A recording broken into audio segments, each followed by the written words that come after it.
मैं कहना चाहता हूं, चतुर्थ श्रेणी कर्मचारी की भर्तियां अब लगाइए कि एक साथ 60,000 वैकेंसियां निकले, ये कब से नहीं हुई, क्यों नहीं हुई? लेकिन हमने तुरंत 60,000 वैकेंसी उसके लिए निकाली। 23,000 वैकेंसियां हमने हमारे सफाई कर्मचारियों के लिए निकाली और लगभग 7,000 के लगभग हमने हमारे जो चालक, हमारे ड्राइवर जो होते हैं, उनकी हमने वैकेंसी निकालने का काम किया है। और हमने कहा है कि इस साल हम सरकार के माध्यम से 1 लाख हमारे युवाओं को नौकरी देने का काम करेंगे। और मैं आपको विश्वास दिलाता हूं 1 लाख से ज्यादा लोगों को रोजगार देने का काम हम इस साल पूरा करके देंगे। क्योंकि मन में जब यह होता है कि हमें कुछ करना है, मन में यह होता है कि हमें कुछ करना चाहिए, और मैं इसीलिए आपसे कहना चाहता हूं कि आपको किसी भी तरह से राजस्थान के अंदर कहीं किसी तरह से कोई परेशानी नहीं होगी।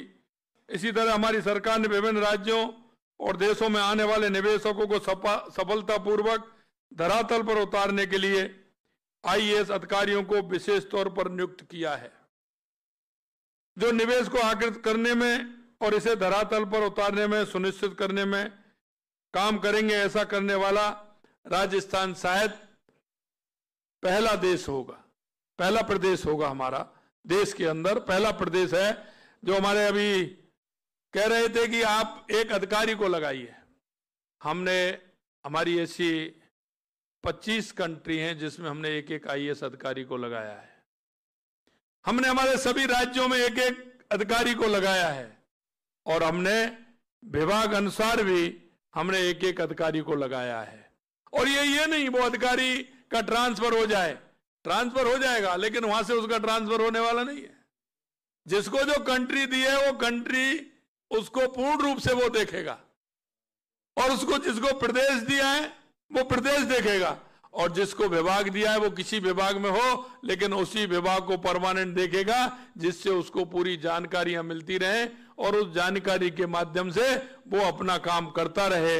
वो वहां ट्रांसफर हो सकता है राज्य में, लेकिन इसमें ट्रांसफर नहीं होगा। ये भी हमने उनके लिए किया है। आज का राजस्थान उद्योग के लिए उभरता केंद्र बन रहा है। हमने प्रक्रियाओं को सरल और निवेशक केंद्रित दृष्टिकोण अपनाकर व्यापारिक माहौल को अनुकूल बनाया है। निवेशकों को सुविधा देना हमारी प्राथमिकता है।